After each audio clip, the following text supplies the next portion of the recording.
Hello everyone, welcome to my channel. Please subscribe and keep watching more details. Kim Zolciak begs Kroy for mercy regarding Atlanta home. Kroy Bierman is taking legal steps to remove Kim Zolciak from the former couple's Atlanta home, and Kim is hoping for mercy from a judge. What was already a contentious divorce between the two has escalated into a rumble for custody. However, it could end with Kim being evicted from her own former home in Atlanta. The Real Housewives of Atlanta star is asking a judge not to side with Kroy in his efforts to have her kicked out as they take their battle back to court. In May, both Kroy Bierman and Kim Zolciak filed separate petitions in a Georgia court, calling their marriage irretrievably broken. The two first tied the knot back on November 11, 2011. Both Kroy and Kim want custody of their 4 children: Kroy, Cash, Kaya, and Kane. They're also both asking the other to pay spousal and child support. Rumors have followed the couple for years, especially after they left RHOA in 2012. Kim called it quits halfway through the show's 5th season. People have speculated that they had an open marriage, although it has since been determined that they did not. More so, others speculated that infidelity is what shattered the seemingly rock-solid marriage. For now, the reason for their divorce remains just speculation. What isn't speculation, however, is how complicated and messy their divorce has gotten over the past few weeks. According to Radar Online, Kroy Bierman is now moving to have Kim evicted from their marital home in Atlanta. The outlet reports that the legal filings demand that Kroy has exclusive access to the property. Kroy is also demanding full custody of the children. Kim says that both she and Kroy are co-owners of the house, which was purchased while they were married. Her court filing reportedly reads, Kim desires any and all premarital assets. Gifts and inheritances of either party shall be retained and assigned to the party who owned the asset or property before the marriage or received the gift or inheritance in accordance with the law of the state of Georgia. And added to the contention of an eviction, Kim Zolciak is demanding that Kroy submit to drug tests. She claims she has witnessed Kroy smoking marijuana. Kroy fired back by accusing the RHOA star of gambling online. He said of Kim's behavior that she's spending substantial time and marital funds on gambling and other games of chance. This compulsion has financially devastated the parties. Kim's time is so consumed with online gambling that she is unable to properly care for the children. Kim Zolciak wants her maiden name restored and wants Kroy to cover her legal fees. With Kroy battling for custody, Kim has also found herself defending her parenting.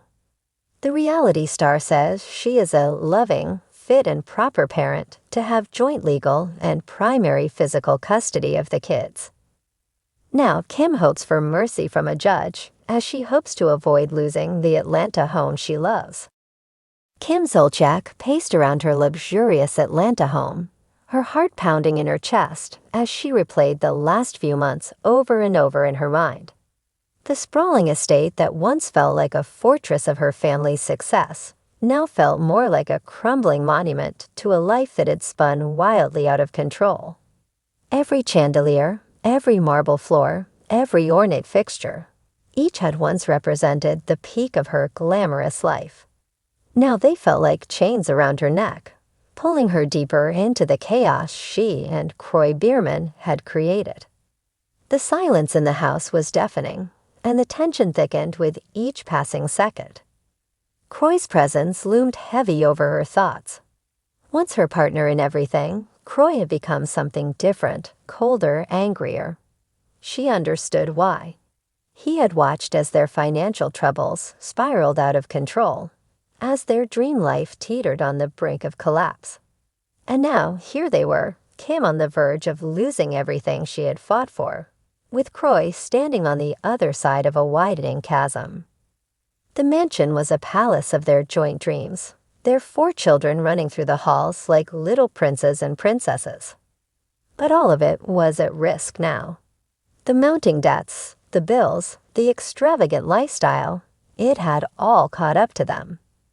The foreclosure notices had come, and the reality of losing the only home her children had ever known hung like a storm cloud overhead.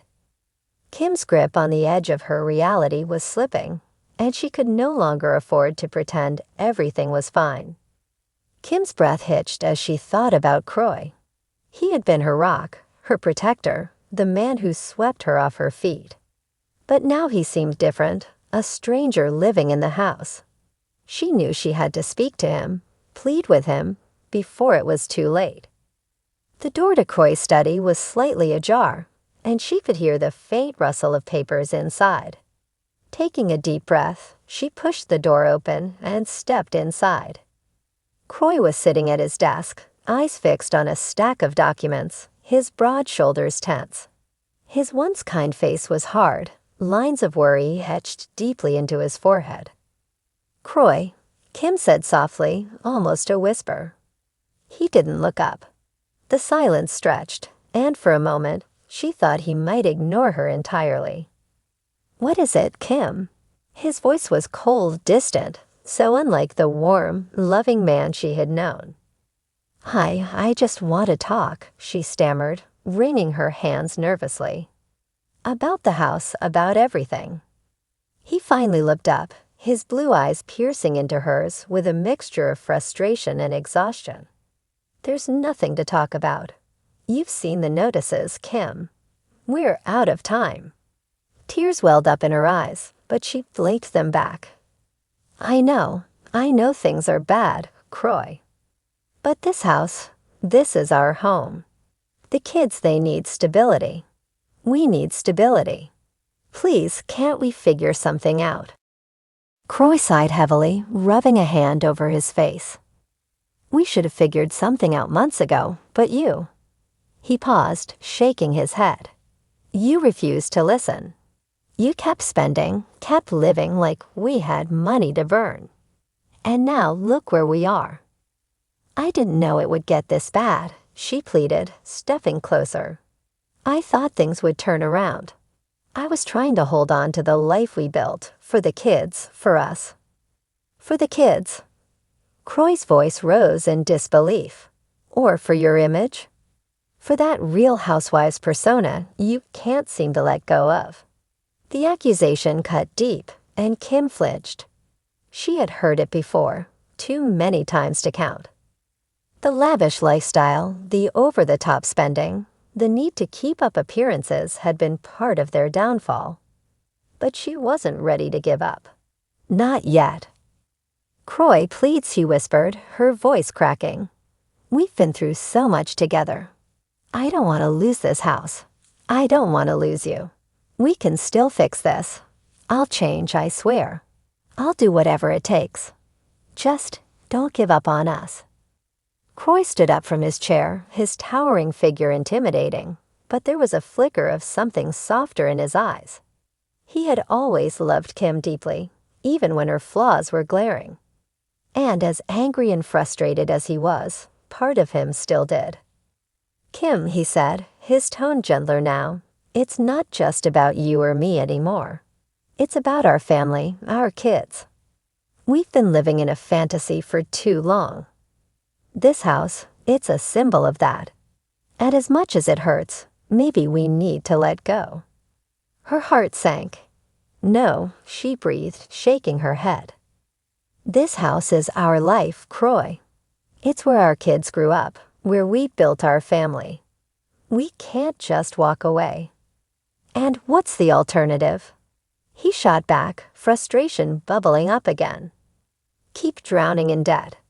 Keep pretending everything's fine while the walls come crashing down. Kim, I can't do it anymore." Tears spilled down her cheeks now, her body trembling. "I'm begging you," she sobbed. "Please, Kroy. We can make it work. We'll sell what we have to. I'll cut back. I'll do whatever it takes. Just don't make us lose this house. Don't make me lose everything." Kroy's face softened at her desperation, and for a moment, he seemed to waver. He knew Kim loved this house, loved the life they had built within its walls. And despite everything, he still loved her. But reality was reality. "I don't want to lose everything either, Kim," he said quietly. "But sometimes holding on too tight is what breaks you. Maybe we need to let go of the house to save ourselves." Kim's breath hitched, and she collapsed onto the couch, burying her face in her hands. She couldn't imagine life outside these walls. The thought of starting over, of losing the home that had been the backdrop to so many memories, was unbearable. Kroy walked over and sat beside her, placing a hand on her back. "We'll get through this," he said softly. "But we have to face the truth. We can't keep pretending. Not anymore." For a long moment, they sat in silence. Kim's sobs gradually quieted, and Kroy's hand remained steady on her back. She knew he was right. Deep down, she knew they couldn't keep going like this. But the fear of losing the life she had worked so hard to create was overwhelming. "Okay," she finally whispered, her voice barely audible. "But please, Kroy, help me save what we can." Kroy nodded, his expression softening further. "I will, Kim. We'll figure it out together." It wasn't the answer Kim had hoped for, but it was a start.